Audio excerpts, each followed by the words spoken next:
I begin this record under the authority of the Commissariat and the God Emperor of mankind. Let this transmission serve as testimony and warning, should any vessel recover the remains of the 82nd Vardran Infantry. My name is Commissar Lutholin, identification code 310. I am the last surviving officer from the cleansing operation on Tarth Prime, or what remains of it. Officially the planet does not exist. Astropathic relays return null signals. The star's designation has been erased from the Segmentum Obscurus archives, yet the soil still stains my boots. I have scraped it from the treads of my regulation greaves 3 times today, and each time more dust appears. It smells of burnt incense and ozone, as though sanctified and cursed in equal measure. The medici aboard the Mercy's Silence claim I am suffering from mnemonic collapse, that what I recall is delusion born of trauma and warp exposure. Perhaps they are right. But trauma does not rewrite astrogation charts, and madness does not transmit coordinates through sealed Vox system. I can still hear them, the men, the static prayers, the screams that loop every 31 seconds. The first anomaly appeared during debrief. I reviewed my mission logs encrypted with triple verification codes, only to discover entries written by a version of myself that should not exist. Dates misaligned, orders I had not yet issued. A voice reading back my own reports, each word identical but the tone slightly off, like my reflection mouthing a prayer half a second too late. They ordered quarantine of my quarters, severed my Vox access, confined me to a blessed compartment lined with warding sigils. Still the hum continued beneath the metal, rhythmic. 3 pulses, pause, 3 again, a pattern that matches the tactical formations we used on the surface. I counted them for hours before realizing it wasn't noise. It was coordinates. The Emperor's name refuses to echo in this chamber. I tested it loudly, reverently. The syllables die mid-air, absorbed by something unseen. The servitors ignore the phenomenon. Their optics dim whenever I invoke him. The chaplain who came to bless me collapsed after uttering Ave Imperator, his throat filling with red Vox static. The tech priests claimed it was embolism, but the sound lingered long after his body was removed. I have been instructed to rest, to forget the impossible. But forgetting implies a choice, and there is no choice left to me. Every time I close my eyes, I see the drop site, the sky split into 3 suns, the air trembling like a veil stretched thin. I hear Sergeant Varin's final transmission, replaying endlessly through my dreams. We reached the structure, sir. It's waiting for you, waiting for me. Not for the regiment, not for command, for me. I reviewed the sealed reports again tonight. Each time new data appears, expanding the log without my input. Entry 317 now includes a line that was not there before. Return to ground for confirmation. The timestamp reads tomorrow's date. Outside my chamber window, the void of space flickers faintly red, as though a dawn stirs beyond the hull. There is no planetary body near this vessel, no sunrise to paint such color. Still the light pulses in perfect rhythm with the coordinate. They tell me Tarth Prime was annihilated during orbital cleansing. They say nothing remains but ash and vacuum, and yet the ground calls. The echo persists. I will return to the surface at first rotation despite the fleet's denials. The coordinates lead home, and home demands witness. The Emperor forgives the dutiful, even the damned. If these are my final words, let them serve as record. The 82nd did not fail its mission. The mission failed reality itself, and I will go back to where the ground still remembers me. The descent began under silence. No prayers, no music of descent litanies, only the steady rasp of respirators and the dull clatter of restraint harnesses. The transport shuddered as it breached the atmosphere, turbulence slamming against the hull like fist. Through the forward viewport, the planet's surface writhed beneath a thick shroud of ash, its landscape veined with faint red fissures that pulsed in time with the ship's auspex redouts. 3 moons glimmered above the horizon, an optical illusion. The pilot claimed there was only ever supposed to be one, yet all instruments confirmed the same. 3 bodies moving in synchronous orbit. The air thickened as we cut through the last cloud layer. Vox interference bled into every channel, turning the crew's reports into distorted hymns. When I tried to speak, my own words echoed back, fractionally delayed, like a ghost repeating each command. The Magos aboard muttered about signal phasing, but his mechanical voice quivered. None of us truly believed it was a glitch. The Emperor's light felt dim here, smothered beneath a sky the color of dried blood. The pilot whispered the litany of landing under his breath, Voice cracked from recycled air. I saw his reflection in the canopy glass, lips moving slower than the sound that followed. Before I could question it, his body convulsed, arching backward, flesh folded inward with a sickening snap, collapsing like wet parchment into his own armor frame. No blood, no cry, only a brief shimmer of heat distortion where he had. The co-pilot screamed but continued the descent, teeth chattering through psalm fragments. We hit the ground harder than regulation permits. Shockwaves rippled through the landing bay, shaking icons loose from the bulkhead. When the hatch finally opened, a gust of heat and dust struck like a living wall. The smell was wrong, metallic, electric, and faintly sweet, as though the atmosphere itself carried traces of burnt sacraments. I ordered the men to secure perimeter formation Delta. Each squad repeated the order back 3 times, automatically, unnaturally synchronized. The Vox chimed with triplicate confirmations, perfectly timed, not a heartbeat apart. We established our landing zone on a plateau of blackened glass. Beyond, the terrain stretched endlessly, flat plains scored with deep triangular trenches. Their edges were smooth, deliberate, geometric. I marked their coordinates and forwarded them to the Magos, who responded with a burst of static shaped like laughter. It wasn't human. I turned off my Vox immediately, but the sound kept repeating in my helmet, fading only when I began the benediction of silence. The second pilot insisted the moons were shifting position, growing closer. I ordered him to recalibrate optics. He removed his helmet instead,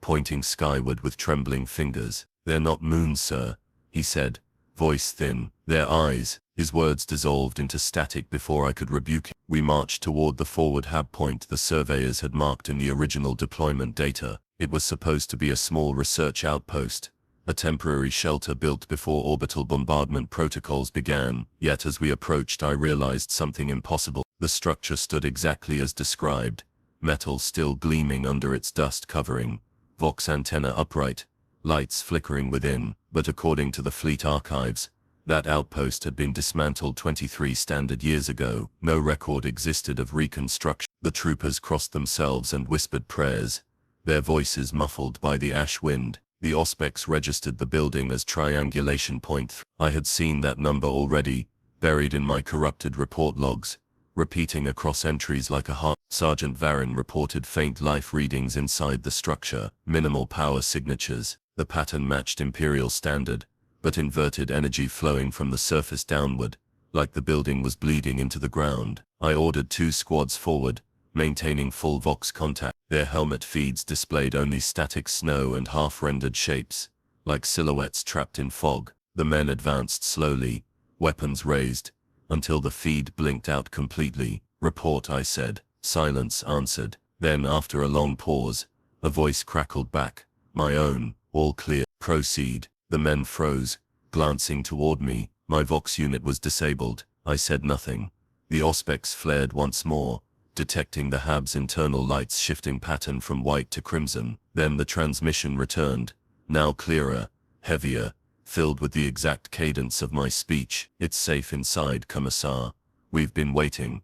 I ordered fallback protocol, but the order came too late. One by one the forward squads stepped into the red glow, their shadows elongating into the dust. The ground beneath them pulsed faintly, forming concentric triangles that faded as quickly as they appeared. The last trooper turned to me before crossing the threshold. His eyes shone faintly red behind his visor. "Sir," he said quietly, "this is where you told us to come." I didn't answer. The wind screamed across the plateau, carrying with it the distant hum of machinery buried deep beneath the crust. The moons above aligned perfectly, casting 3 overlapping shadows that converged at the hab's entrance. The Vox flared once more, faint but unmistakable. My own voice again distorted and weary. "Proceed to point 317. I looked toward the structure, its door half open, breathing red light like a wound. The world seemed to lean toward it, as if gravity itself were urging obedience. I gave the signal to advance. The hab loomed like a mirage, its walls unnaturally clean despite the ruin that surrounded it. Dust storms should have flayed its surface bare decades ago, yet the metal shone beneath layers of soot, uncorroded, immaculate. The red glow that seeped from within pulsed faintly, like breath held too long. I gave the order to breach. Sergeant Varin led the first squad forward, their boots crunching on ash that gave way to hardened glass beneath. As the doors opened, the air shifted, warmer, denser, heavy with ozone and something faintly sweet, the scent of old incense mixed with rot. The corridor stretched before us, lined with habitation panels, each identical to the last. The auspex reported a length of 31 meters. We advanced, checked the end wall, then turned back. Another 31 meters. Again and again the measurement never changed, even as our position did. It was like walking inside a loop carved into reality. Varen marked the floor with a streak of promethium. When we returned to that mark minutes later, 3 identical streaks waited there, each slightly faded, as if we had been through already. Voxcoms began to distort. Voices doubled, overlapping, one fractionally slower than the other. I could hear my own breathing feeding back into my earpiece. Private Jaro swore he saw someone standing behind me, a second figure, same uniform, same height. But when I turned, there was only the wall and its reflected glow. His vitals spiked. I ordered him to steady himself, but his monitor displayed 2 pulse readings instead of 1. We found living quarters next, perfectly preserved, bunks made, data slates still active, a kettle left boiling. The water inside never cooled, never evaporated, its surface vibrating in time with our footsteps. The Mechanicus Adept accompanying us, Varen Lilix 9, recorded every reading with detached precision. No power source registered, he said, though the lights remained bright. Environmental stability outside known tolerances, structural integrity, self-maintained. His voice faltered for a moment, his ocular lens flickering. This hab should not exist. The deeper we went, the louder the hum became. A low mechanical tone, steady and rhythmic, like a generator running deep below. But when Varen tuned his auspex to the sound's frequency, he went rigid. The device emitted a burst of Bin-Harik screech before burning out. The remaining seconds of the recording, later recovered, contained 3 overlapping whispers. We are still here. At the corridor's end stood a chamber sealed by an ancient bulkhead. Its surface bore the sigil of the administratum, faded, half-melted, yet unmistakable. I input my commissariat clearance code. The door opened without hesitation, as though it had been waiting. Inside was a shrine, makeshift, reverent and raw. Candles burned with black flame, casting inverted light. At the center lay an imperial data slate, resting upon a small altar of bones and rusted ammunition. The device pulsed weakly, repeating an old distress signal. I ordered silence as it played. The voice was unmistakably human, male, imperial, strained but disciplined. "This is Commissar Luthorlan, of the 82nd Vadran Infantry," it said, requesting immediate extraction from Tarth Prime, coordinates, triangulation 317. My blood froze. It was my own voice. The cadence, the phrasing, even the faint rasp in the breath between words. It was me, though I had never made that transmission. The troopers exchanged uncertain glances, some backing toward the door. Varen whispered, "Sir, this is a trick." I replayed it twice. Each repetition grew clearer, the distortion lessened, until on the 3rd loop, a new sentence emerged that hadn't been present before. "We're already inside." The candles flickered violently, shadows stretching long across the floor. Varen collapsed, clutching his head. From his vox grill 3 voices screamed at once. Mine, Varen's and a third we could not identify. His eyes burned crimson, circuitry blistering through his skin. I fired once, mercy and necessity in a single pull of the trigger. The shot rang hollow, swallowed by the air before it could echo. The walls began to hum again. This time it wasn't machinery, it was language. The metal itself vibrated with phrases half-formed, as if reciting prayers backward. Jaro vomited bile streaked with silver. Another trooper muttered the litany of purity under his breath, but each word he spoke came back to him twisted, syllables reversed. The Emperor's name became unrecognizable, guttural. I ordered immediate withdrawal. Varen grabbed the data slate before leaving, claiming it might explain the phenomenon. As we crossed back through the corridor, every light flickered out in sequence, 3 at a time, pause, then 3 again. Our footsteps seemed slower, mismatched with our motion, as though sound and action had parted ways. The outer hatch opened to reveal the landing zone, yet for a heartbeat I could swear I saw another version of myself standing in the doorway, still inside, giving the same command to retreat. The troopers refused to speak as we regrouped outside. The hab behind us dimmed, its glow fading to a dull pulse like a dying heart. The air grew still. I ordered the Magos's corpse sealed and the data device quarantined for study. No one protested. The structure stood silent under the 3 moons, its outline faintly warped, like the air around it refused to obey geometry. As we moved back toward camp, the Vox units crackled to life once more. The channel identifier displayed my own clearance code. A single phrase repeated 3 times in my voice, each softer than the last. "You forgot something inside." The camp never felt right after we left that hab. Even the air carried a different weight, thicker, damp, as if it had learned to breathe. The men refused to sleep near their own reflections.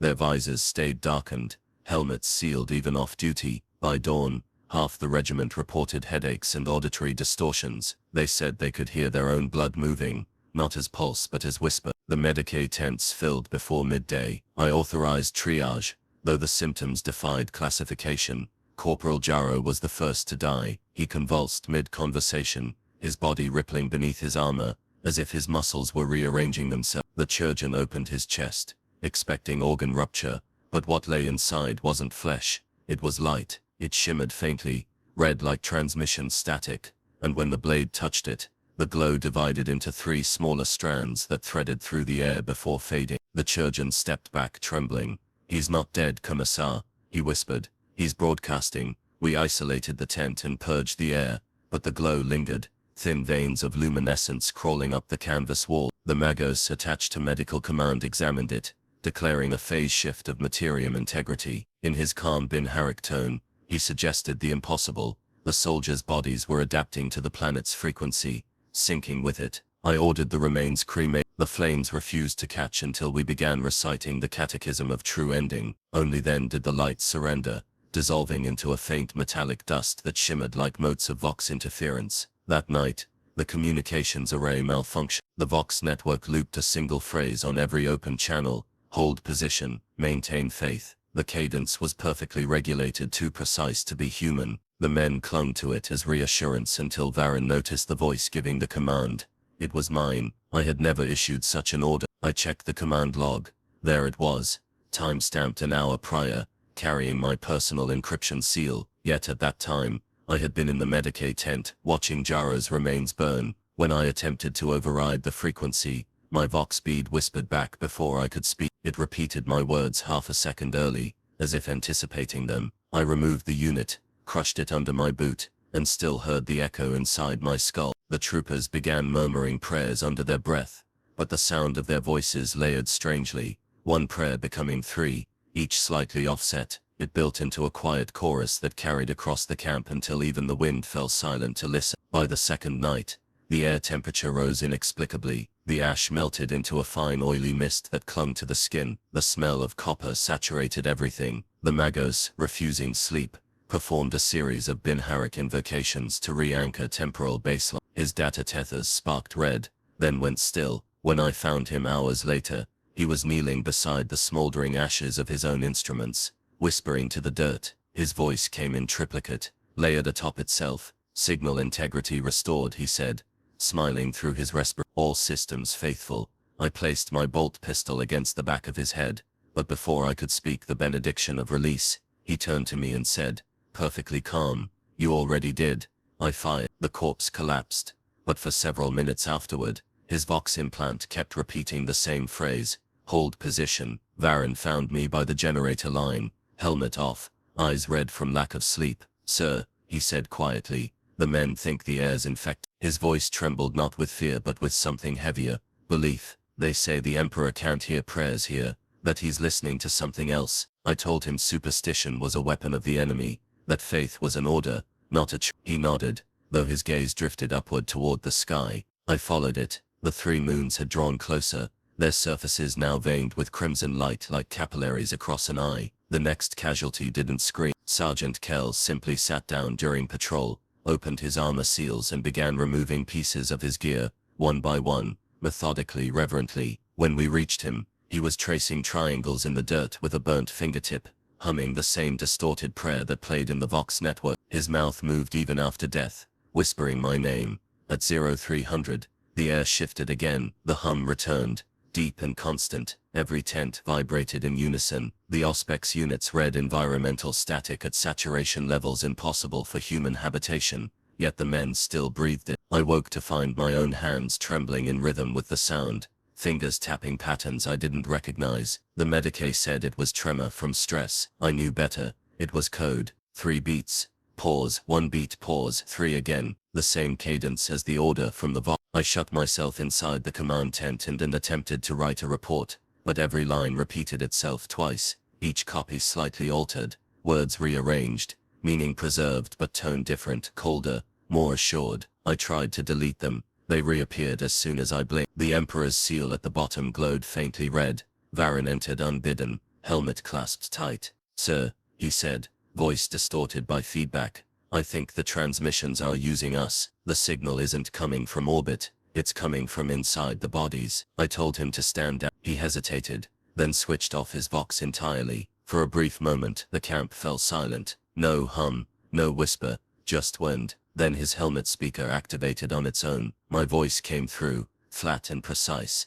"You were told to hold position." Varen froze. I couldn't tell if he was breathing. Then slowly, he nodded as if receiving command and walked out into the dark. The hum deepened. My blood vibrated in answer. Somewhere in the distance, 3 synchronized gunshots echoed, perfectly. When they faded, only one voice remained across all channels, mine whispering through every soldier's comms in perfect unity.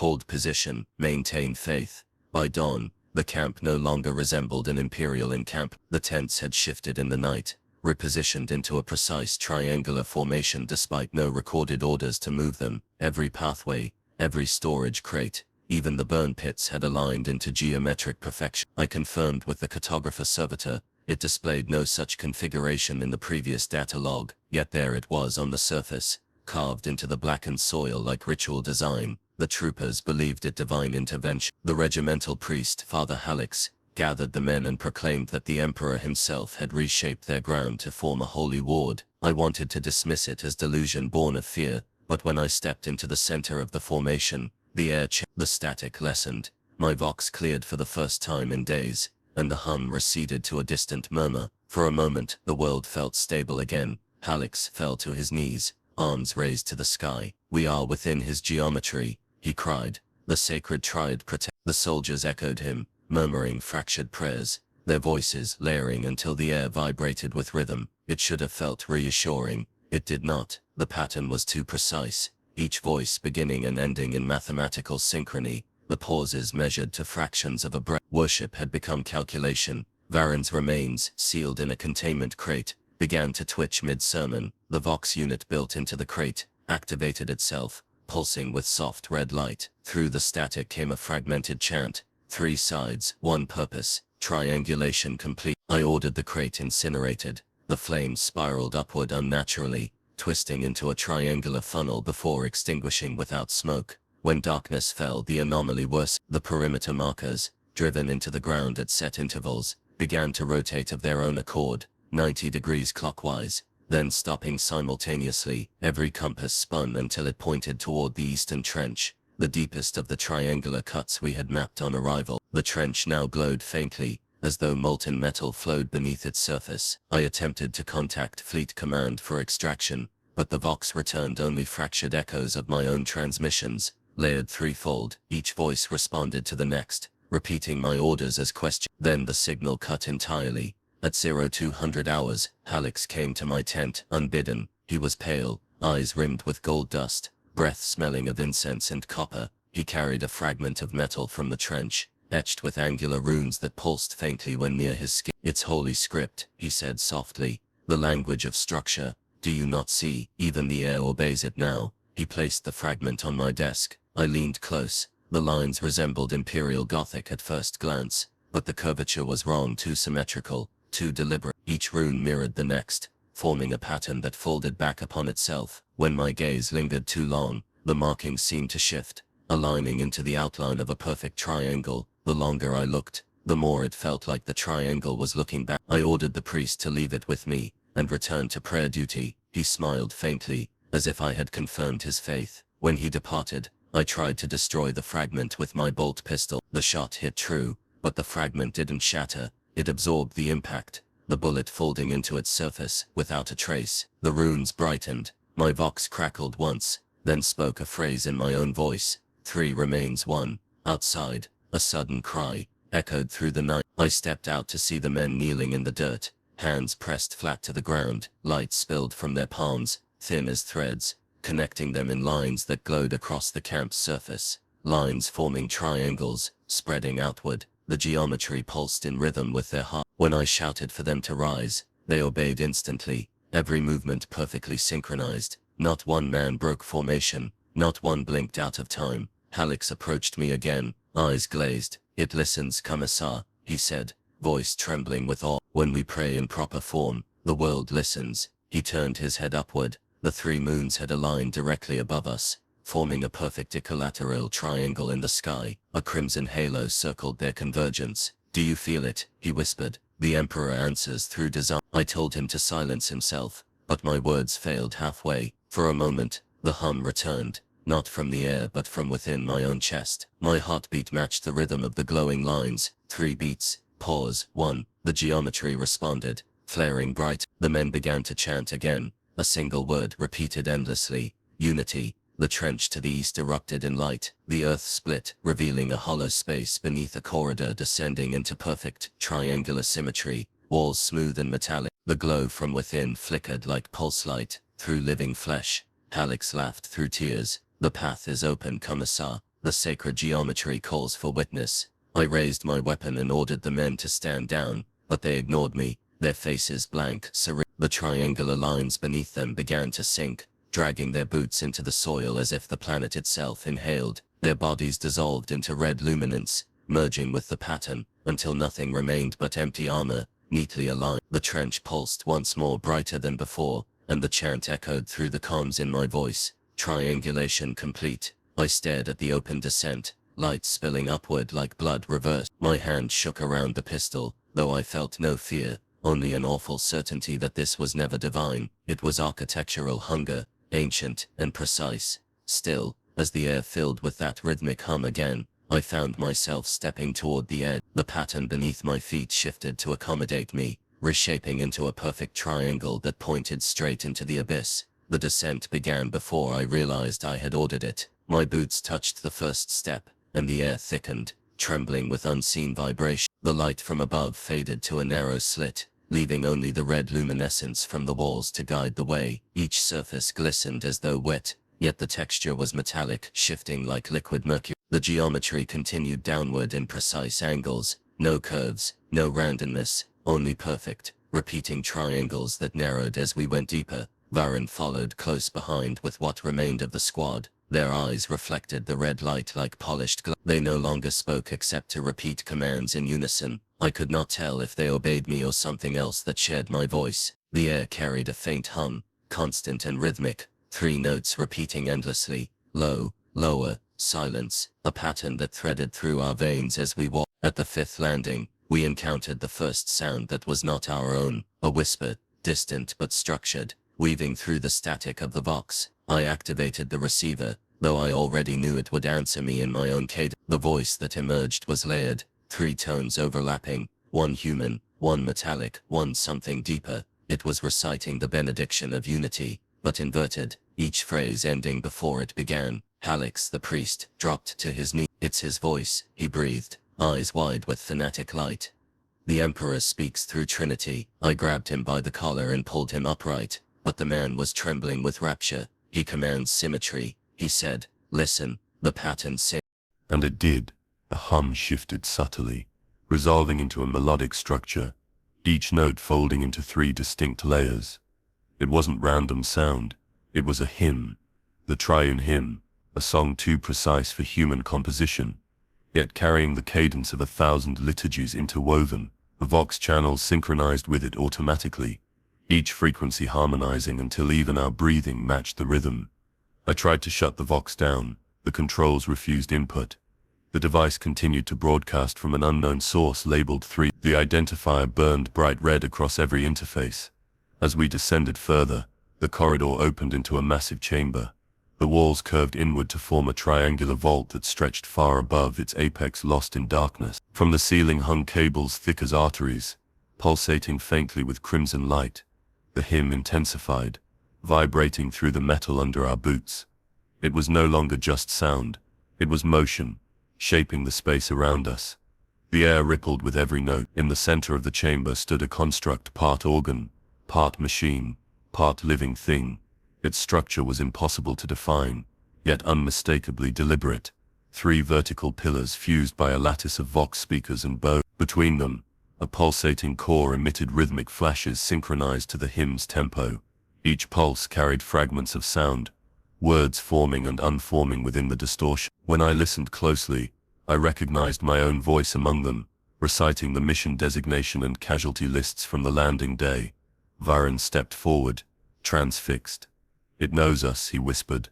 "It remembered." His helmet camera flickered, and I saw through his feed an image the naked eye could not. Figures suspended within the pillars, their faces identical to ours, repeating every motion half a second late. Reflections caught midlife, trapped in recursion. The priest began chanting, echoing the hymn word for word, though I doubted he understood the language. His voice aligned perfectly with the other tones until the chamber resonated as a single body of sound. The glow from the core intensified, casting everything in a deep crimson wash. My vision blurred, shapes folded and refolded within the light, forming patterns of sacred geometry across the floor. When I tried to pull Halleck's back, his flesh shimmered, the lines of his face blurred, stretching into perfect symmetry. The left side of his body mirrored the right, eyes duplicating, mouth dividing into 3, his skin split in straight lines. No blood, only a soft exhalation of light escaping from the seams. He smiled as he changed. "Unity," he whispered. "Perfection through replication." Then his body collapsed into 3 thin layers of ash that drifted apart like pages of a burnt tome. The hymn faltered, the tone dropped an octave. From the pillars came a new voice, raw and immense, filling the chamber like pressure. It spoke in a fusion of mechanical distortion and human cadence. 3 become 1. 1 becomes the signal. My Vox receiver surged to life again, the phrase looping across all channels. The soldiers fell to their knees, hands clasped in prayer, their voices repeating the words in unison. I fired a warning shot toward the construct. The sound vanished instantly, devoured by the air before it could echo. The flash from my weapon froze mid-air for a breath before dissipating like mist. The pillars pulsed once, acknowledging the act, and then the lights dimmed, until only the core remained illuminated. The Vox emitted a final tone, a single triad note so low it vibrated my bones. Then silence. The light from the core extinguished. Varun exhaled shakily, his visor fogged with condensation. "Is it over?" he asked. I wanted to answer, but the chamber still thrummed faintly beneath my boots. The silence wasn't absence. It was holding its breath. From the Vox came the faintest whisper, almost gentle. "Proceed to coordinates 31717. The hymn returned, quieter now, no longer a song of praise but a summons. I followed, not because I believed, but because I knew resistance would only leave me alone. The triune hymn pulsed steadily in the air, each note marking the rhythm of footsteps as we moved toward whatever waited beyond the next geometry. The passage beyond the aperture stretched longer than it should have. Every step echoed 3 times, the second softer, the third almost swallowed by the air. The walls pulsed faintly, veins of dull red light running through their surface like blood beneath translucent skin. The hymn had quieted now, reduced to a low vibration that settled inside my bones. The men followed without question, their eyes dull, their movements deliberate and synchronized. We had ceased being a regiment. We were a procession. After what felt like hours, the corridor opened onto a vast plain beneath a blackened sky. The 3 moons hung above in perfect alignment, their combined light forming a pale triangle that illuminated the structure ahead. It rose from the ground like a shard of frozen marrow, a spire of bone and metal fused together, impossibly tall, its peak lost in the mid. Cables stretched from its sides into the earth, vanishing into trenches that pulsed faintly with the same rhythm as the triune hymn. It was alive. The Auspex readings went mad, registering temperature fluctuations and gravitational inconsistency. Varun muttered that the spire's height shifted every time he blinked. He wasn't wrong. The structure seemed to grow and contract with each breath of the wind. I could feel it watching us. Though there were no visible apertures, no sensors, only smooth white bones streaked with black veins of metal. The priest was gone, yet his voice lingered. Every few minutes, faint whispers echoed across the Vox, his same ecstatic tone, layered with others now, as if a congregation sang along from beneath the soil. 3 sides, 1 truth, they chanted. Approach and be remembered. We moved closer, The ground trembled beneath our boots, not from seismic activity but from pulse steady, deliberate. The hum grew stronger, synchronizing with our hearts. I could feel my pulse adjusting to match it, until my breathing fell into the same rhythm. I tried to fight it, counting seconds in my head to break the pattern, but the world itself seemed to resist any other pace. At 50 meters the air shimmered. The spire's surface fractured into overlapping images, its bone turning to glass, then to metal, then to flesh. Faces appeared briefly within the texture, some familiar, some not. I saw Jaro's expression, frozen mid-prayer, his mouth still open as light poured through it. I saw Varun Alex-9's optical lens blinking faintly as if still transmitting data. Then the surface smoothed again, leaving nothing but the pale structure towering over us. A narrow entrance opened near the base, not by mechanism but by movement, the bone itself parting like lips forming speech. The air that exhaled from within was warm and wet, smelling faintly of ozone and burnt incense. The vox chirped with a new signal. It repeated one word 3 times. Enter. The soldiers obeyed before I could command them. I followed, because hesitation no longer felt like an option. The interior of the spire was a cathedral turned inside out. Arches formed from rib-like supports, walls lined with cables that dripped with translucent fluid. The sound of the hymn returned, faint at first, then swelling until it filled every frequency of hearing. It wasn't loud. It was total. Inside the central chamber, we found what the Mechanicus would later describe in corrupted logs as a cognitive relay. To my eyes it was a throne. The base was built from fused vox units, hundreds of them, their cords twisting upward to a core of white marrow that pulsed with light. Embedded within it were fragments of armor, imperial, Mechanicus, even ecclesiarchal, names half visible beneath melted insignias, all fused to form the seat of something that should never have been built. Varun approached, his helmet off, his expression calm. "It's not a weapon," he said quietly.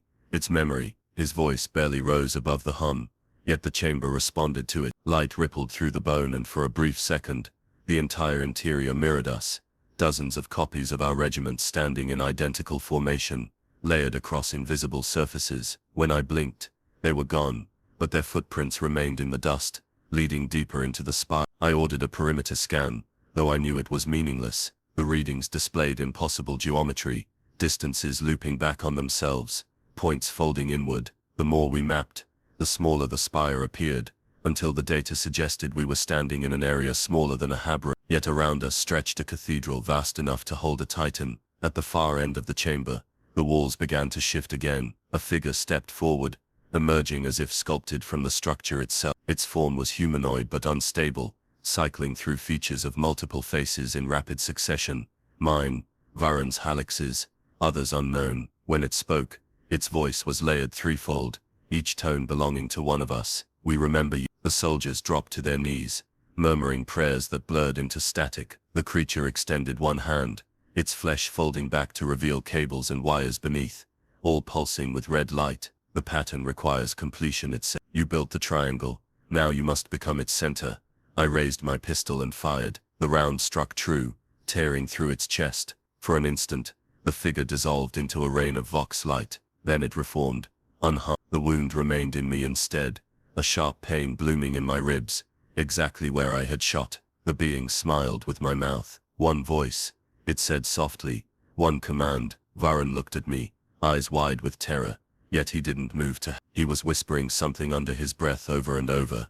Triangulation complete. His skin glowed faintly, veins tracing geometric patterns across his neck. The others followed, each one radiating that same faint crimson shimmer, until the entire chamber was bathed in pulsing light. The creature raised its hand again. The spire responded, vibrating like a plucked string. A single tone filled the air, low, resonant, absolute. For a moment, the walls vanished, replaced by an infinite horizon of identical spires, stretching into darkness. Then everything went still. The hum stopped. The soldiers stood frozen, and within that silence, I heard my own voice whisper through the vox, "Welcome to the transmitter." The silence didn't last. It never does. It stretched thin across the chamber, humming faintly, like a memory of sound that refused to die. I could feel it under my skin, the faint tremor of the spire's pulse syncing with my heartbeat. The soldiers remained motionless, their eyes dim reflections of the red light, coursing through the bone. When I spoke, no one moved. My voice sounded wrong, too steady, too measured, as though someone else were shaping it as I spoke. The creature that bore my face had dissolved, but its presence remained, woven into the static that filled the air. I tried the vox, though I already knew it would betray me. Command to all units. Status report. The answer came instantly. 3 voices overlapping mine, Varun's and an unfamiliar one that vibrated with distortion. All units acknowledged. Command confirmed. Faith maintained. The cadence was exact, flawless, mechanical. I shut off the transmitter, but the sound persisted, echoing faintly from within the helmets of the kneeling men. I approached Varun and placed a hand on his shoulder. The armor beneath my glove was warm, humming softly. Sergeant, He turned his head slowly, and for a fraction of a second I saw my own face beneath the visor. Then it was gone. Orders received, he whispered. The transmission is ready. A chill spread through the air, like an unseen draft moving across the chamber. The lights along the walls flickered in rhythmic intervals. 3 pulses, pause, 3 again, the same pattern, constant as breathing. I realized with mounting dread that the entire structure was a vox array, a living transmitter carved into the planet itself. The hum was signal, the geometry, the rhythm, it was all code. We weren't inside a building, we were inside a message. One of the soldiers began to convulse, his body twitching in jagged spasms. His vox grill spat bursts of static that resolved into fragmented syllable. Unity, command, repeat. The others joined in, their voices merging into a distorted choir. The words lost meaning, collapsing into pure sound, a perfect synchronization of tone and pitch. My ears bled, my vision flickered. For an instant I saw the chamber not as stone and bone, but as circuitry lines of energy linking every living being to the spire's core. I fired a round into the ceiling. The noise tore through the resonance, cutting the chant short. For a heartbeat, the men seemed to wake, disoriented. Some removed their helmets, panting, eyes bloodshot. Others simply stared at the ground, whispering prayers that bled into binary syllables. Then the static returned, quieter this time, whispering through every open comm channel. It didn't come from them, it came from me. The vox unit on my chest activated of its own accord. My voice, no, a perfect imitation of it,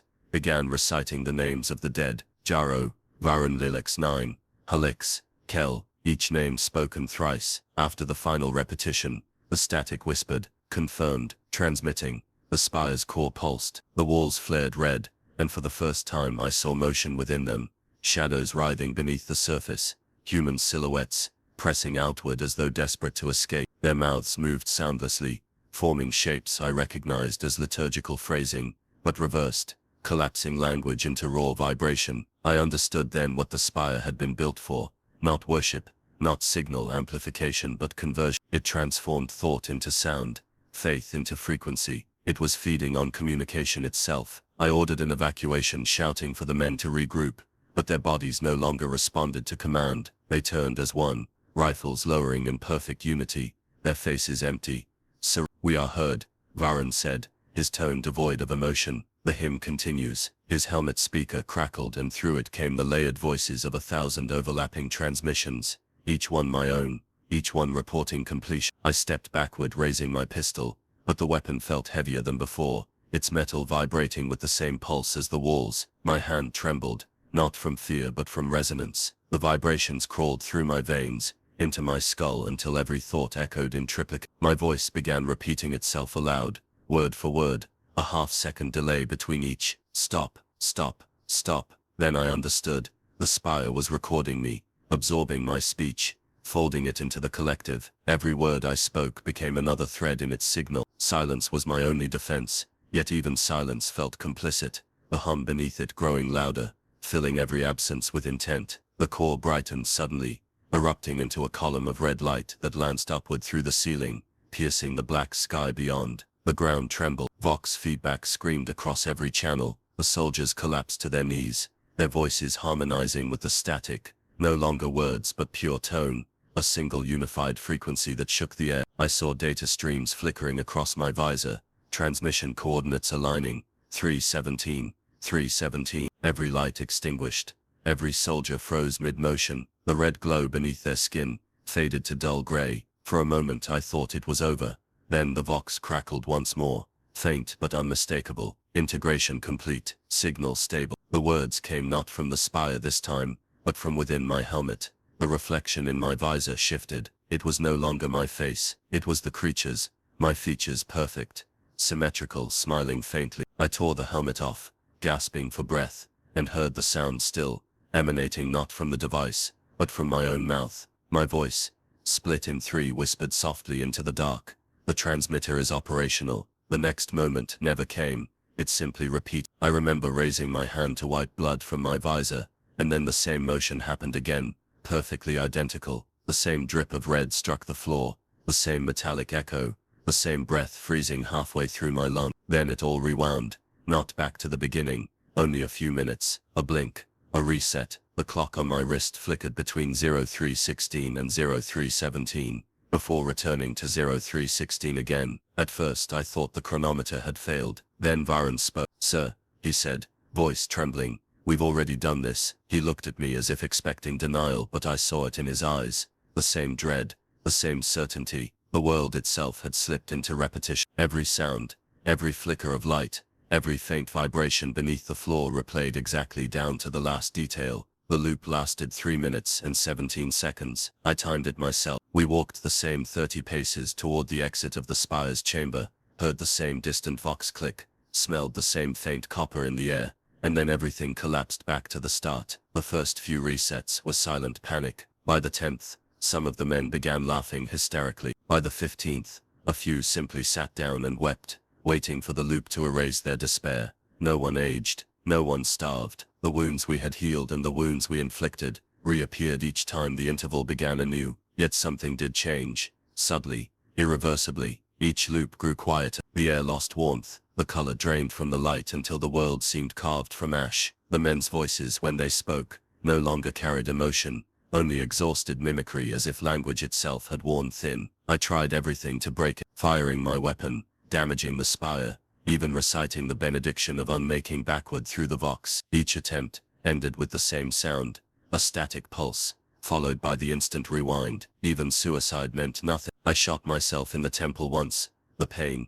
the flash, and then I was standing again, blood evaporated, bolt pistol in hand, mid-step toward the same echoing corridor. I no longer knew how many times I had done it. Varun began to keep count by scratching lines into his armor with a combat knife. By the time I noticed, his chest plate bore more than 100 marks. "It's not time we're stuck in," he told me quietly during one reset. "It's a His eyes flicked upward toward the ceiling, where faint lights pulsed in rhythm with the resets. 3 blinks, pause 1, the world's obeying an order. Commissar, it's holding position." The phrase filled me with cold recognition. Hold position. The words from the corrupted Vox. The same message that had spread through the regiment like infection. The order had become law woven into the structure of time itself. I began to observe smaller details, desperate for any deviation. On the 30-second loop, I noticed one of the soldiers, a silent trooper from Delta Squad, staring at me differently. He moved half a second slower than the others, his expression uncertain,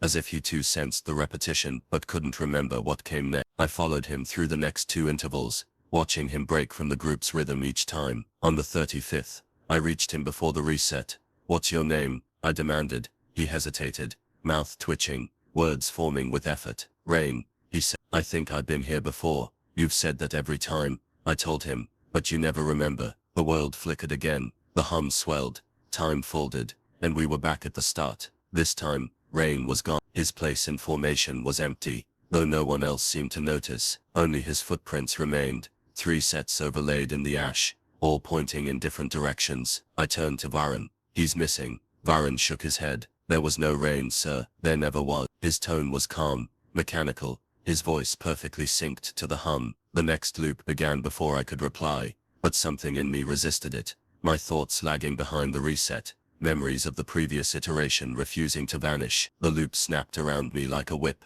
yet I remembered Rain's face, his hesitation, his fear. The spire had not erased him completely, it had absorbed him. The anomaly wasn't just trapping time, it was editing it, pruning deviations, until only obedience remained. I stopped trying to escape, and began to test the pattern. Each cycle I changed one detail, standing still, closing my eyes, refusing to breathe. Small acts of defiance. The result was always the same, until the 43rd interval, when my heartbeat skipped mid-loop. The sound faltered, out of sync with the hum. The world stuttered. For the briefest moment, everything around me froze, except the air itself, which shimmered like rippling heat. I heard something move beyond the static, A faint whisper, unfamiliar, terrified. He's watching the loop. The next reset came violently. The spire's light flared white. The hum turned shrill, and the cycle restarted with missing pieces. Whole segments of the environment were gone. Sections of the wall reduced to transparent void. Soldiers standing in half-formed silhouettes, their faces incomplete. The structure of reality itself was thinning, breaking apart from the repetition. Then the spire spoke again, not through vox, but through vibration. The floor beneath my feet pulsed 3 times, each beat driving into my bones. The voice followed, layered and absolute. Deviation detected, correction required. The world convulsed. Every soldier turned toward me simultaneously, their movements perfectly mirrored. Their eyes blazed crimson through the visors. Varun stepped forward, his voice flat. "You are the deviation, Commissar. The signal must be pure." I raised my weapon, firing while the shots tore through their bodies, but instead of blood, the wounds emitted bursts of light, each spark freezing mid-air. Before dissolving, the men didn't fall, they simply multiplied, each copy repeating the same motion, advancing with identical precision. The loop snapped again, everything reset, but this time the chamber was empty. No men, no sound, only me, standing before the pulsing core of the spire. The hum had stopped. The silence that followed was heavier than noise. I checked my chronometer. It was frozen on 0317. Its digits burned into the display. Then the vox came alive once more, broadcasting a single line in my own voice, calm and final. "End of interval confirmed. Proceed to next phase." The next phase began with sound, faint at first, like the static whisper that precedes a transmission, then growing into a steady murmur of overlapping voices. I recognized them before I saw their owners. Orders repeated, boots striking ash, the sharp crack of last fire calibration. The noises weren't echoes, they were real, unfolding just beyond the thin veil of dust that cloaked the horizon. I followed the sound through the haze until shapes emerged. Tents, banners, the gleam of Imperial armor beneath the red moons, an Imperial encampment. Ours. I froze. The formation, the insignia, even the placement of the command post, everything was identical. The 82nd Vajran infantry stood before me alive, disciplined, unbroken, the same regiment I'd watched dissolve into light and static days ago. A sentry saw me and raised his weapon. "Identify yourself," he shouted, voice sharp through the vox. I hesitated before answering, and when I spoke, he lowered his rifle at once. "Apologies, Commissar Orlan," he said. "We thought you were still with 2nd Platoon." His tone was steady, too steady, as though he were reading a script. I approached cautiously, scanning the faces of the men. They were clean, rested, eyes bright with discipline, no trace of the pallor or madness that had overtaken them before. Even Varun was there, standing beside the transport carrier, adjusting a datapad. When he turned toward me, he smiled, a natural smile, unstrained. "You made it back," he said. "We were starting to think the storm took you." I didn't My gaze drifted to the camp's chronometer, mounted beside the command. It read 0317. "Where did you come from?" I asked. Varun frowned. "From the perimeter sweep, same as you ordered." "Sir, are you all right?" I looked around again. The tents were arranged in the exact triangular pattern as before, every item in the same place. Even the ash on the ground bore the same boot marks, undisturbed. "Who authorized reformation?" I asked. "The regiment was dissolved under anomaly protocol." Blank stares met my word. A young corporal stepped forward. "Sir, with respect, there was no anomaly. We've been here 3 days preparing for the assault." The Magos confirmed all readings normal. The Magos stepped from the Medicae tent then, robes unburned, voice unbroken, all systems nominal, he intoned, servos clicking rhythmically, no warp fluctuations detected. "The Emperor protects." His optics glowed a steady green. The words felt wrong, too calm, too practiced. I wanted to scream at them, shake them into remembering the madness we had endured. Instead I said nothing, and allowed the performance to continue. They believed themselves real, and perhaps they were, but not my men, not the ones who died beneath the spire. I retreated to the command. Inside, I found my field logs arranged neatly on the table, each entry complete, signed, sealed, and stamped with my own approval. I flipped through them. The mission parameters were identical to the original planetfall reconnaissance, anomaly containment, but there was one difference. The name listed under commanding officer was Commissar Luthorlan. My name, the signature matched mine perfectly. I tried to contact Fleet Command. The box connected immediately. No distortion, no static. A crisp voice responded. "Acknowledged, Commissar. Awaiting your full situation report." I ended the call before answering. Outside, the men were preparing for deployment. Varun approached again, carrying a map. The scouts located an energy source east of our position. Command believes it's the enemy's forward installation. I glanced at the coordinates. 317-17. Who gave that order? You did. Varun replied simply. The wind shifted, bringing the faint smell of incense. I turned toward the eastern horizon, where the sky burned a deep crimson. For an instant, I saw the silhouette of the spire again, distant, but unmistakable, its peak glinting like an eye-catching light. We're not going there, I said firmly. Belay that order. Varun hesitated, confusion flickering across his face. But sir, we already sent first platoon ahead. The vox crackled, and a report came through. This is first platoon. At target coordinates, structure identified, appears Imperial, awaiting entry command. My blood turned cold. Pull them back immediately, I barked. Static swallowed the line for a second. Then the reply came. Negative, Commissar, you already authorized entry. I ran from the tent, shouting for the squads to stand down, but the world began to warp around me. The air thickened, sound stretching thin, movements slowing like syrup. Every soldier turned their head in perfect unison. The hum returned, deep, resonant, familiar. It rippled through the camp, carried by the vox, by their breathing, by my own pulse. The Magos spoke first. His voice split into 3 tones. Continuity confirmed. 2 regiments synchronized. Proceeding with alignment. The ground shuddered. The second version of the 82nd, the one I'd known, the one broken by the spire, emerged from the mist behind me, their armor scorched, their faces pale and cracked like stone. They marched in silence, eyes glowing with dull red light. The air screamed as both regiments faced each other, mirror to mirror, each formation identical down to the smallest motion. Varun stood between them, looking from one side to the other, his hands trembling. Sir, which are we? The question froze the world. For the first time, there was no hum, no echo, only the hollow stillness of recognition. The other Varun, his armor burnt and bleeding light, stepped forward. His voice was mine. We are the echo. Sergeant, you are the reflection. The 2 armies raised their rifles in unison, one side flesh, the other light. The command came from both mouths at once. Mine and not mine, human and mechanical. Fire. The first volley split the sky, ash erupted, red lightning surged between the formations, and every sound collapsed into a single shattering frequency.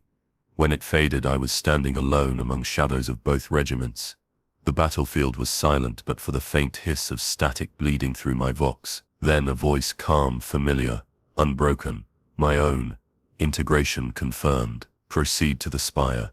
When the light died, I found myself standing inside the spire again, though I had no memory of returning. The air was heavy with the smell of burnt ozone and copper, the aftertaste of the volley still lingering on my tongue. The ground beneath my boots hummed faintly, thrumming with the pulse of something deep below. The walls were alive again, no longer smooth bone but veined with threads of light, red and white intertwining like sinew and circuitry. I could hear the echoes of the battle outside replaying, faint and distant as if broadcast from another time. I looked down. My vox recorder was active, its green light blinking steadily despite the fact that I hadn't switched it on. The log entry scrolled across the display.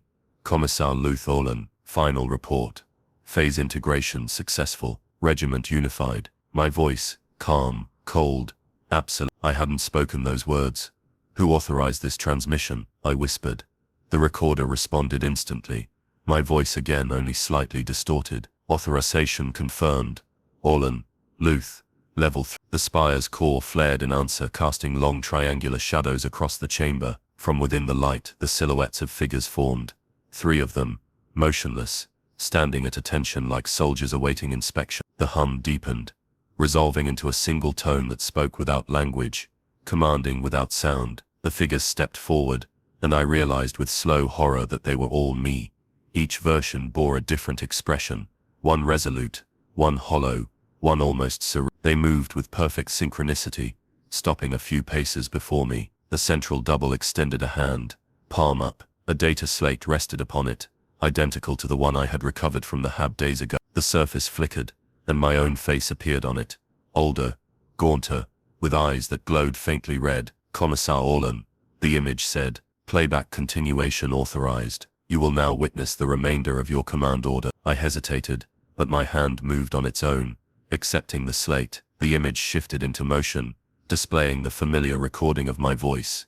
The first report I had ever made from orbit aboard the Mercy's Silence. Only this time, the transmission didn't end where it should have. It continued. To stabilize the anomaly, my voice said, "We enacted full self-integration of the 82nd. The regiment is now harmonized within the signal field. Their sacrifice ensures planetary containment. I am proceeding to initiate final broadcast." The playback wavered, static crawling along the edges. A new sound emerged beneath my voice. A chorus, hundreds of overlapping tones chanting a single phrase in perfect unity. "Hold position. Maintain faith." The same order that had haunted us since the landing. The recording ended, but the words remained in the air, vibrating through the structure. The three doubles moved closer, merging their voices into a perfect triad that resonated through my chest. "You gave the order," they said. "You are the voice of command." I stumbled backward, shaking my head. "No, I never authorized the integration." I tried to stop it. The leftmost copy tilted its head, smiling faintly. "Every command creates an echo."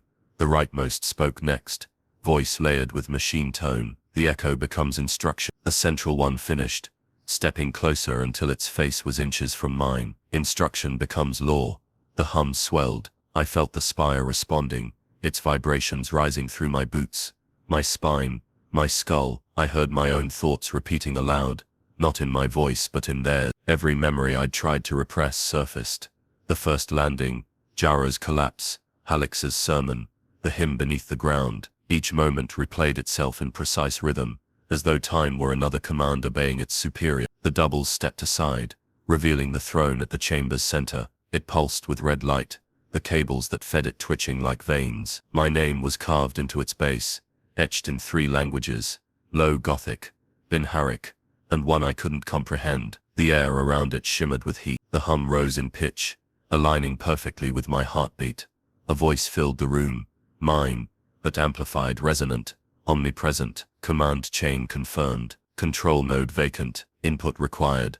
The doubles turned toward me in unison and saluted. The motion triggered something deep within the spire. The walls flexed, the light intensified, and the throne's surface reshaped itself, forming an outline exactly my size. "Sit," said the central double. I wanted to run. Instead, my legs carried me forward, each step synchronized to the pulse beneath the floor. The closer I came, the louder the hum became, until the sound was no longer heard but felt vibrating the marrow of my bones. The doubles faded into the light as I reached the base of the throne. The air thickened, pressing against my lungs. The voice returned, quieter now, almost intimate. "All commands originate from origin. The voice of the Emperor is the voice of man. The voice of man is the voice of command. Speak."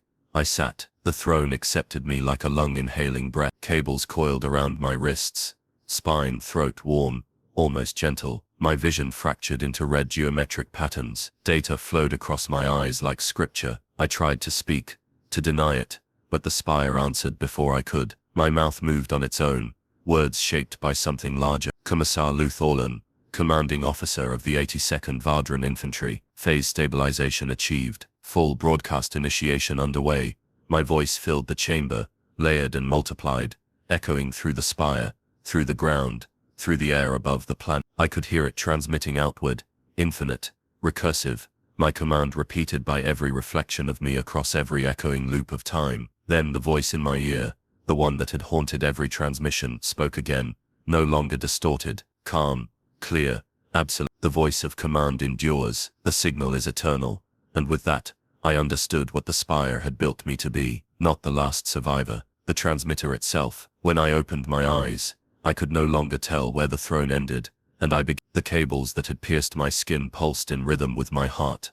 Though the beat no longer felt my own, the spire breathed around me, expanding and contracting like a living lung, drawing in the air, the sound, the thought of everything it touched. I tried to stand, but the throne held me gently, refusing to release. My voxcaster whispered in perfect cadence with my breath, every inhale followed by an echo, my words before I could even form them. Beyond the chamber, through the fractured glass of the walls, I saw movement, thousands of soldiers, the remnants of both regiments, standing in flawless formation around the spire. Their armor gleamed beneath the pale light of the 3 moons, and their heads turned toward me as the vox across all channels activated simultaneously, awaiting command. My own voice said from every mouth, every helmet, every broken speaker. The world itself seemed to be waiting for me to speak. I said nothing. Silence expanded outward, and in response, every soldier dropped to one knee in perfect unison. The motion rippled across the plains like a bow to divinity. I could feel their hearts,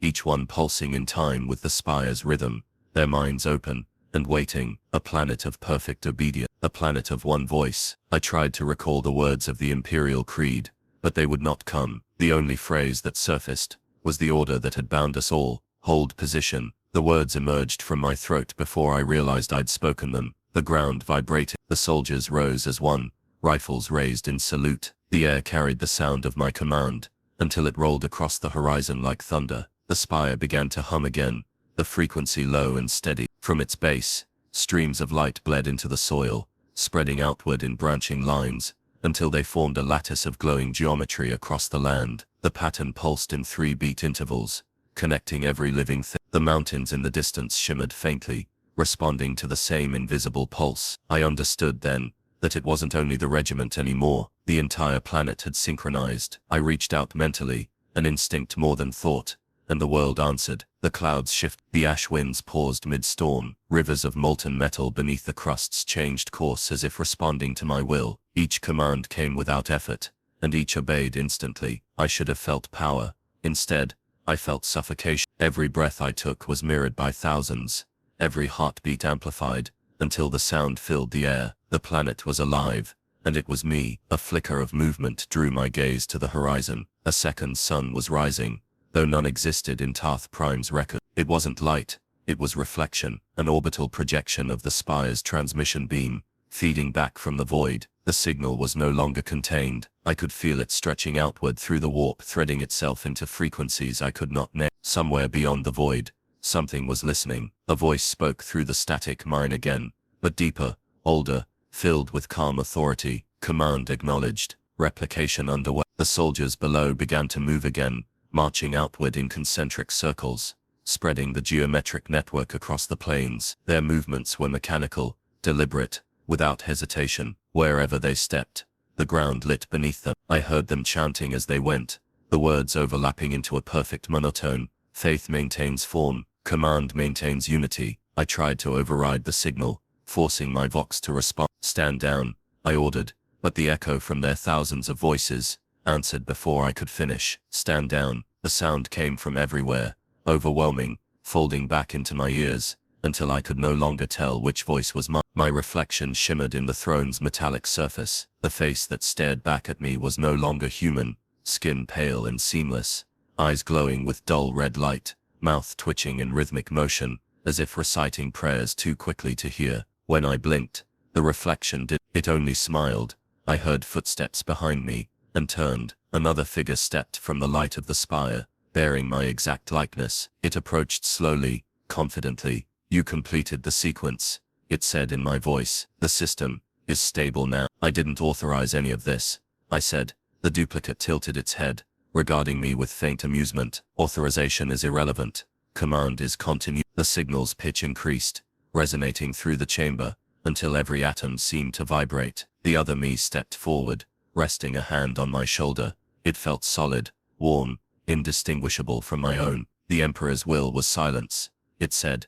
We have fulfilled it. Outside, lightning struck the ground in perfect geometric intervals, each bolt leaving behind a glowing triangular scar. The soldiers lifted their weapons skyward, and through the static I heard their unified transmission, all praise to the voice of command. The duplicate began to fade into light, its form dissolving into a stream of red luminescence that entered my chest, merging with me. I gasped, but there was no pain, only expansion. My mind stretched beyond my body, beyond the chamber, across every soldier, every speck of dust, every circuit of the spire. My consciousness divided and multiplied, repeating itself endlessly across the synchronized network. I spoke again, but the sound no longer belonged to me alone. It carried through every voice on the planet. Maintain position. A single pulse of light erupted from the spire, surging upward into the heavens. The moons flared, aligning into a perfect triangle. The stars themselves dimmed, their light drawn inward, as if swallowed by the transmission. The world stilled completely, even thought ceased. Then, faintly across the void, I heard the answer, 100,000 voices whispering the same words back. Command received. The pulse from the spire vanished into the void, leaving behind a silence that was somehow heavier than sound. The light drained from the soil, the soldiers halted mid-step, and the moons dimmed, their red glow reduced to pale white spheres. For a moment, it seemed the signal had ended, contained at last within the bounds of this broken world. But then my Vox unit flickered to life again, unprompted. The transmission channel glowed with a familiar identifier, my own, Mercy's silence. Command deck. The voice that followed was steady, unhurried. Commissar Orlan, requesting landing clearance. Coordinates. Tarth Prime. Triangulation through. My breath.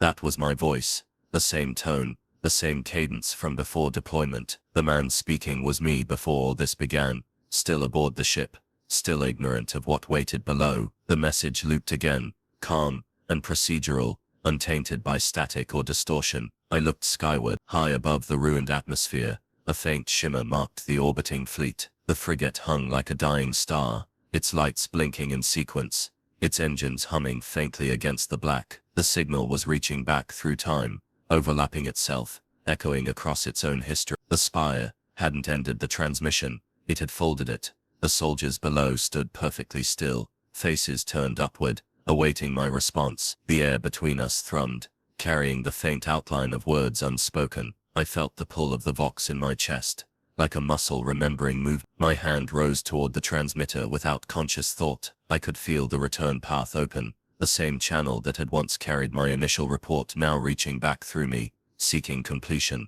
For the first time since the throne had taken me, I hesitated. If I answered, I would complete the circuit. If I refused, the loop might finally break. But the planet itself began to vibrate with impatience, the rhythm of 3 beats, and pause accelerating until even the air seemed to pulse in frustration. I spoke. This is Commissar Orlan, I said. Signal received. The reply was immediate. Acknowledged. Commissar, preparing descent. The ground shuddered. Above the horizon, streaks of fire cut through the atmosphere. Drop ships, engines screaming as they tore through the ash cloud. They descended in perfect formation, like a reflection of the first landing, only cleaner, more precise. I could see their insignias even from here. 82nd Vardran Infantry, untouched, uncorrupted.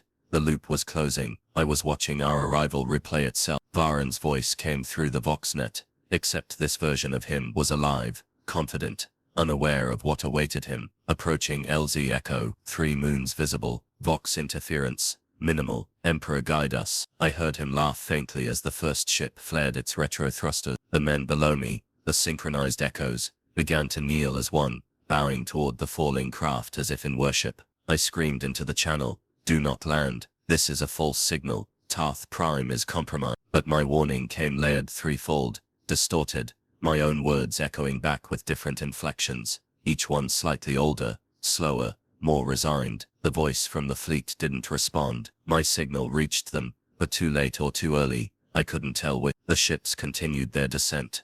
The first dropship touched down exactly where it always had, its landing struts sinking into the glassy soil. The air cracked open with the same deafening thunder that had marked our first arrival. The soldiers emerged in disciplined rows, their armor pristine. At their head, I saw myself, unscarred, unbroken, unaware. The younger Orlan stepped into the light of the spire, and looked up, his face tightening, as he saw me standing at the base. For an instant, neither of us moved. Then his Vox flared. Identify yourself. I wanted to answer, but the planet spoke first. The hum roared back to life, shaking the ground, vibrating through bone and metal alike. The soldiers around me collapsed to their knees, voices merging once again into a single thunderous chant. Unity, through replication. The light from the spire surged upward, splitting into 3 pillars that twisted toward the sky, wrapping around the descending ships, like tendrils of blood and light. The younger Orlan stumbled backward, shouting orders I remembered giving. His men raised their weapons, firing into the glow, but the rounds dissolved mid-air, absorbed by the radiance. The spire's light coiled tighter, binding ship and surface together, until the engines whined in protest. The comms erupted in chaos, frantic voices, screams, prayers, then silence. The entire formation froze mid-motion, every body suspended in the red light, I heard the fleet's orbit begin to decay. The hum of their reactors resonated through the atmosphere, the vibration bleeding into my bones. The spire wasn't summoning them, it was consuming them, feeding on the energy of their descent. The loop was self-sustaining, infinite. The past would always answer the future, and the future would always devour the past. I tried to move toward the younger version of myself, but the air turned viscous, every step slowed by invisible resistance. The throne behind me pulsed with rising frequency, dragging at my spine. I realized the cables were tightening, reeling me back into the machine. I reached out, my hand almost touching his shoulder. He looked at me then, not in confusion, but with recognition. "We've already been here," he said softly, "haven't we?" Before I could reply, the spire completed its cycle. The light consumed us both. When vision returned, the dropships were gone. The sky was still, only the spire remained, its hum reduced to a faint whisper beneath the surface. The soldiers stood frozen in perfect symmetry, their faces turned toward the heavens, as if waiting for something that would never come. The vox crackled once more, a faint, distant signal, clear through the silence. It was the same voice, the one aboard the Mercy's silence, calm and certain. "Commissar Orlan, requesting landing clearance, coordinates, Tarth Prime, triangulation 3. The loop began again. The loop had no beginning anymore. It began wherever I stood and ended, whenever I remembered it. Each repetition bled into the next, indistinguishable, but slightly less complete, as if the fabric of reality was eroding through overuse. The spire still pulsed beneath the crust, its rhythm slower now, 3 long beats, each echo decaying like the fading heartbeat of a dying god. The soldiers around me were no longer flesh or light, but hollow projections, each flickering between moments of obedience and dissolution. I felt myself thinning. Every breath I took came a fraction too late, chasing the air that used to belong to me. I could still hear the distant transmission from orbit, the younger me repeating the same request for landing clearance, but even that voice had begun to stretch, slowing, until the syllables cracked apart. The cycle was breaking, the signal was unraveling, and in that unraveling came a silence, more terrible than the hum. The spire spoke first, not in words, but through vibration. The ground rippled beneath me, each pulse forming geometric fractures in the soil. The planet's surface began to shift, plates folding inward, triangles collapsing into themselves. The geometry that had once given the world structure, now turned cannibal, devouring its own form. The chant that had unified every soldier returned, but now reversed. Voices, rising in perfect symmetry, only to collapse into discord, syllables melting into primal noise. I staggered toward the spire's base, feeling the heat radiating from its core. The cables that once connected me to the throne hung loose, twitching like severed nerves. I knew what I had to do, though the thought wasn't mine. It belonged to the voice that had created me, the same voice that had spoken through every transmission, every echo, every reflection. I was its vessel, but the command had become corrupted. It could no longer sustain its own perfection. A single phrase surfaced in my mind, steady and absolute: "Unmake the signal." I reached for the relic that still hung from my belt, the commissariat's field rosarius, cracked and darkened by warp exposure. The Aquila's twin wings trembled in my palm, its metal warping in rhythm with the spire's pulse. I whispered the first line of the benediction of ending, the forbidden prayer reserved for planetary purges and self-termination orders. The words came haltingly at first, then smoother, as if the world itself were helping me remember them. Through order, decay, through decay, silence, through silence, truth. The spire's light faltered, the hum wavered into dissonance. I felt the network strain against me, the billions of reflected voices, all fragments of my own, rising in panic. They screamed through the vox, overlapping into chaos. "You cannot silence the order is eternal. We are you." "I am not," I whispered. "Not anymore." The rosarius flared white, a purity that felt alien after so much red. I drove it into the ground, through the nearest pulse line of the spire's lat. The metal hissed, the earth convulsed, and the geometry of the world began to tear apart. Lines of light split the horizon, racing outward in jagged formation. Every triangle inverted, every perfect symmetry broke, until the entire surface cracked open into raw, formless chaos. The soldiers screamed as their bodies came undone, unraveling into lines of energy that ascended like prayers turned to static. The moons shattered one by one,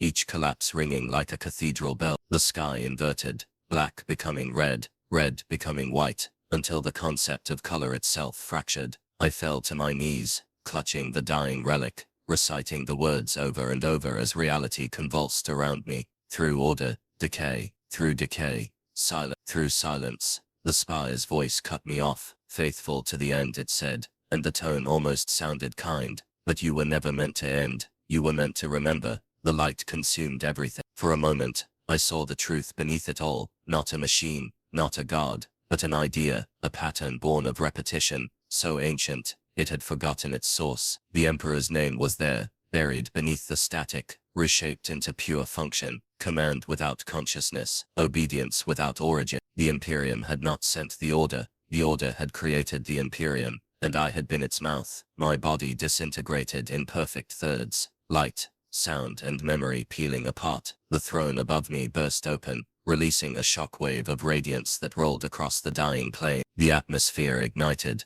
The last of the regiment, or their echoes, lifted their heads skyward, mouths open, as the hymn of unmaking swallowed them whole. The last thing I heard was the transmission collapsing into static voices, folding in on themselves, until they became one final whisper, carried on a frequency too low to hear. It was not command, it was confession. There were never any men, only echoes. The spire fell silent. The ground dissolved. The light inverted once more, folding in on itself, until only a single point remained, a perfect triangle, closing inward to nothing. I exhaled the final line, though I no longer had lungs to form it. Through silence, truth, and then there was neither. The silence that followed the unmaking was absolute, too vast to belong to any living world. There was no air, no light, no time, only stillness, stretched infinitely thin, as if reality itself had been reduced to the moment before a thought. I should have died, yet awareness clung to me, stripped of body, reduced to a pulse of consciousness, adrift in endless dark. Somewhere far away, the faint echo of my own breathing persisted, though I no longer possessed lungs to draw it. At first, I believed I was alone. Then I heard it, the static, faint, at the edges, delicate, as the sound of dust falling on glass. It pulsed in triplets, 3 beats, a pause, the rhythm of the spire, the rhythm of my own. Slowly the blackness began to thin, revealing faint outlines, suspended in the void, triangular patterns of dim red light, like constellations built from geometry instead of stars. Within their symmetry, images flickered, soldiers kneeling in prayer, the spire, rising from the ground, the sky collapsing inward. The past replayed itself, not as memory, but as architecture. I was standing inside the shape of what had happened. A voice drifted through the dark, neither loud nor near, but everywhere at once. Commissar Luth, all in, containment complete, signal stabilized. It was my own voice again,